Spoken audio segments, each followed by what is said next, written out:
l'idée, est-ce que c'est, je rejoins un peu mon collègue, l'idée c'était très concrètement quand même un peu de mettre les pieds dans le plat, un 14 juillet, vous y avez pensé ça aussi? En fait, je vais, au risque de vous choquer, comme moi les fêtes françaises ne me concernent pas vraiment, moi le 14 juillet ça correspond à quoi? Si vous me rappelez bien, je ne veux pas jouer linéaire, mais c'est quoi exactement le 14 juillet, madame? Ah, prise de la Bastille, d'accord. En tout cas, en 1789, ce que je veux vous dire, c'est que les Noirs étaient toujours esclaves. Voilà. Et donc, le 14 juillet, on s'en bat les reins, si on veut être vulgaire véritablement. Personnellement, le 14 juillet ne me concerne pas.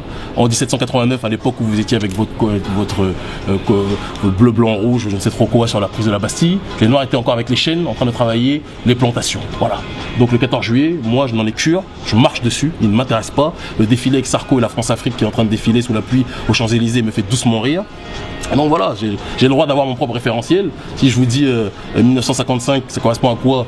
Pour vous, vous ne saurez pas. Conférence de Bandung, la réunion des peuples dits basanés face à l'impérialisme occidental. Voilà, ça ce sont des références qui sont importantes pour nous. Je le cautionne et je comprends que ce ne soit pas pour vous. Chacun ses références. T'as ça appris à l'école aussi? Moi je l'ai appris. Oui, il y a peut-être à certaines époques, il y en a d'autres où ça l'a été moins aussi. Ça dépend. Ça dépend pour certaines personnes. Vous savez, les programmes changent. Aujourd'hui, par exemple, on doit avoir, je ne sais plus si ça va être suivi véritablement. Il y a la lettre je ne sais, d'un enfant déporté, je ne sais trop quoi, que Sarko, que Napoléon veut qu'on lise tous, n'est-ce pas? Il y a une certaine époque, ça n'était pas le cas. Donc les programmes évoluent. Vous comprenez?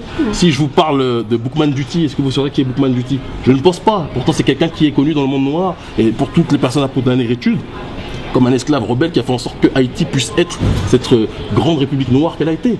On peut continuer des heures, Nat Turner, etc. On peut continuer dessus. Voilà. On a nos référentiels, vous avez les vôtres. Moi, je ne force pas à voir les miens, mais ne me forcez pas à voir les vôtres.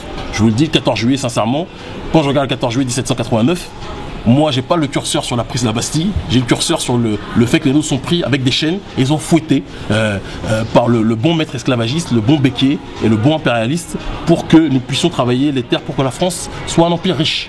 Donc chacun son 14 juillet.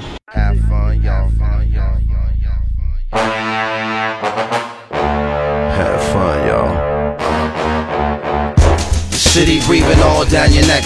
Bad news and good dope special effects. And reality's teeth, bright, black, sinking in deep. Ow. Who ain't shy of the pain? Who ain't shy of the pleasure just the same? Life is a game, I heard the homie say. Well, I came to win, so I'm not here to play.